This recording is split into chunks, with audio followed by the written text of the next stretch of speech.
संगमनेर तालुक्यातील सावरगाव तळ इथं बस चालकाच्या बेजबाबदारपणामुळे विद्यार्थ्यांनी भरलेल्या बसचा अपघात झाला।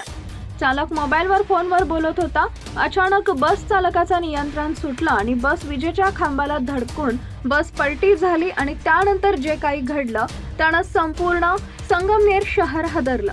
नेमकं काय घडलं ते पुढे बघा। त्या अगोदर आपल्या चॅनलवर नवीन असाल तर चॅनलला सबस्क्राइब जरूर करा, जेणेकरून अशा प्रकारचे अपडेट्स या तुमच्यापर्यंत पोहोचत राहतील।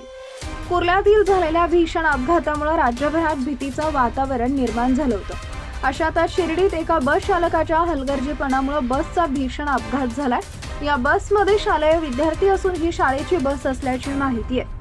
बसची विजेच्या खांबाला धडक बसली, ज्यामुळे चालकाचं बसवरील नियंत्रण सुटलं होतं, ज्यामुळे हा अपघात घडल्याची माहिती आहे। सावरगाव तळ गावातील एका शाळेच्या बसचा 9 डिसेंबरला सकाळी अपघात झाला। चालकाच्या बेजबाबदारपणामुळे अनेकांना जीव गमवावा लागला असता, पण सुदैवानं विद्यार्थ्यांनी भरलेली बसच्या अपघातात कुणालाही दुखापत झाली नाही। नियमित या शाळेची बस विद्यार्थ्यांना घेऊन शाळेत सोडते, मात्र आज चालक मोबाईलवर बोलत असताना त्याचं बसवरील नियंत्रण सुटलं, ज्यामुळे ती थेट बस विजेच्या खांबाला धडकली। विजेच्या खांबाला धडकल्यामुळे बस जागीच पलटी झाल्याची प्राथमिक माहिती आहे। त्यानंतर घटनास्थळी धाव घेत ग्रामस्थांनी बसमधील मुलांना वाचवण्याचा प्रयत्न केला।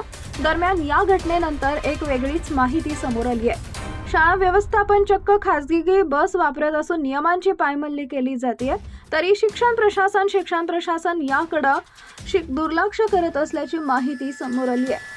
या घटनेनंतर शाळा व्यवस्थापनासह बस चालकावर कारवाई होणं गरजेचं आहे, अशी मागणी पालकांनी केली आहे। आता लवकर कारवाई होणार का हे पाहणं महत्त्वाचं ठरणार आहे।